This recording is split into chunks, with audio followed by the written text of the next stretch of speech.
Imaginez que vous êtes à bord d'un vaisseau spatial approchant Jupiter. De loin, elle semble presque sereine.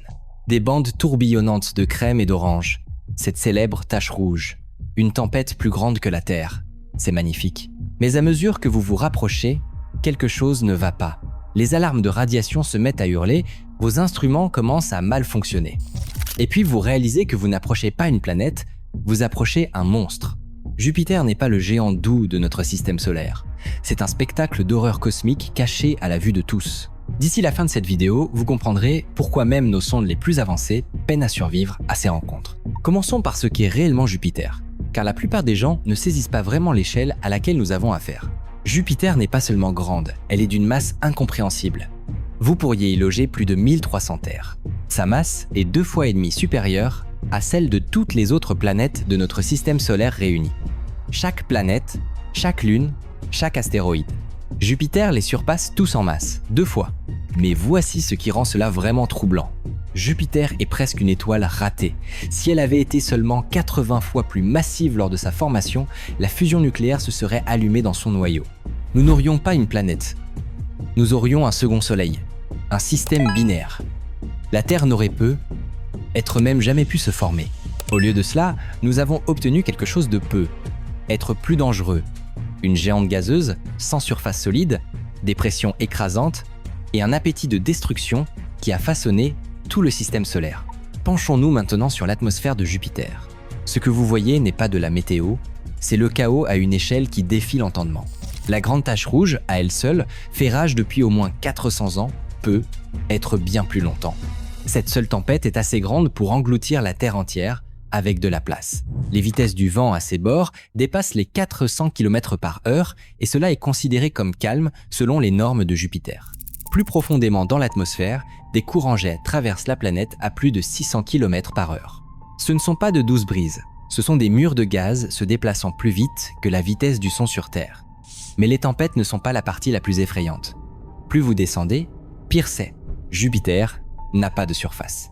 Il n'y a pas de sol où atterrir. L'atmosphère devient simplement de plus en plus dense, la pression augmentant à chaque kilomètre.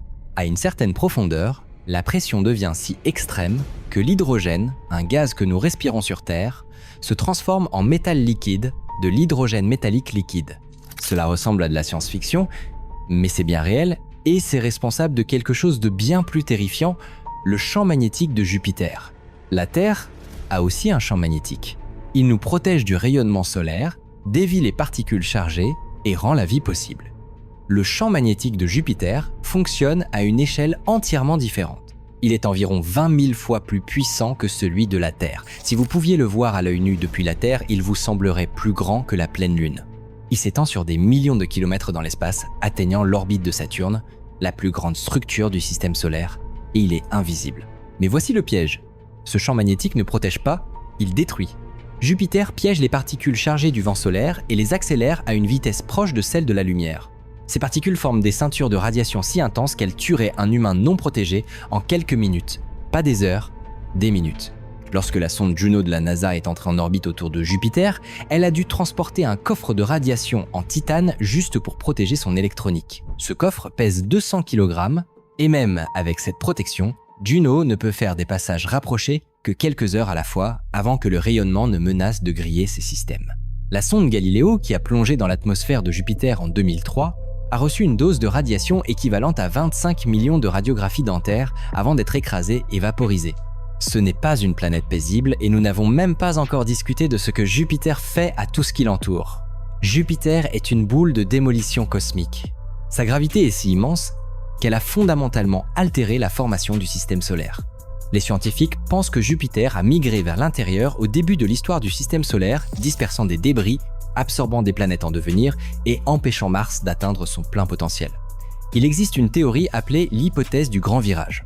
Elle suggère que Jupiter a erré aussi près que l'orbite actuelle de Mars avant d'être repoussé vers l'extérieur par Saturne.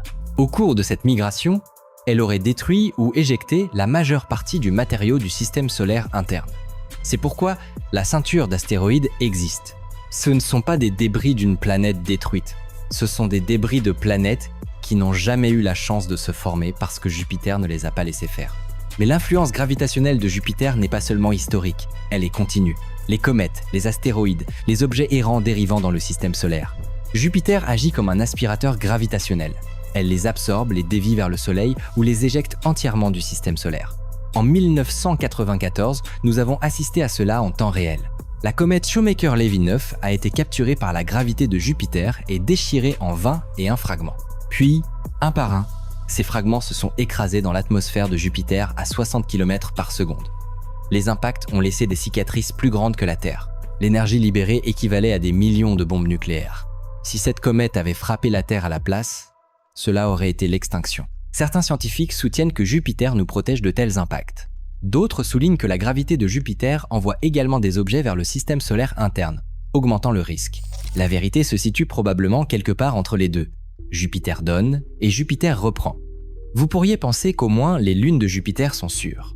Après tout, Europe possède un océan subglaciaire. Ganymède est la plus grande lune du système solaire. Ce sont des endroits où nous espérons trouver de la vie. Mais même les lunes de Jupiter existent dans un enfer de radiation. Io, la plus proche des grandes lunes, est le corps le plus volcaniquement actif que nous connaissions. Non pas à cause de la chaleur interne comme la Terre, mais parce que la gravité de Jupiter la pétrit littéralement comme de la pâte.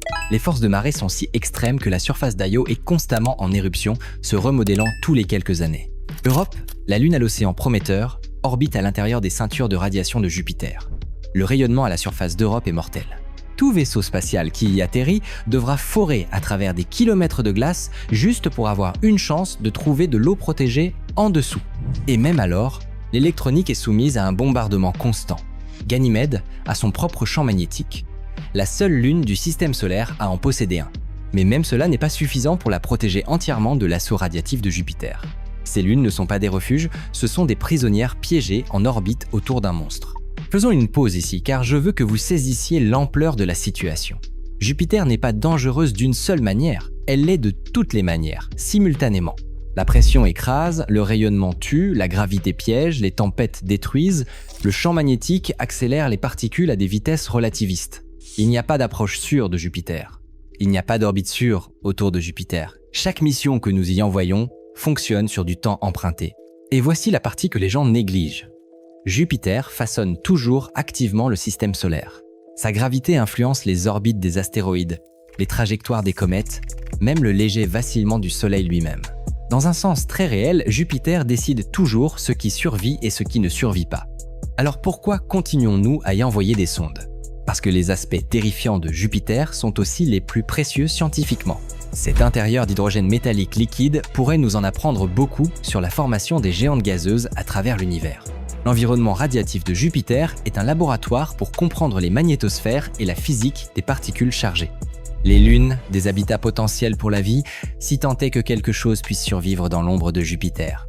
Juno orbite autour de Jupiter depuis 2016, et les données qu'elle a renvoyées ont révolutionné notre compréhension. Nous avons découvert que le noyau de Jupiter n'est pas solide comme nous le pensions. C'est une région floue et diffuse, absorbant peu, être encore du matériau provenant d'impacts d'il y a des milliards d'années.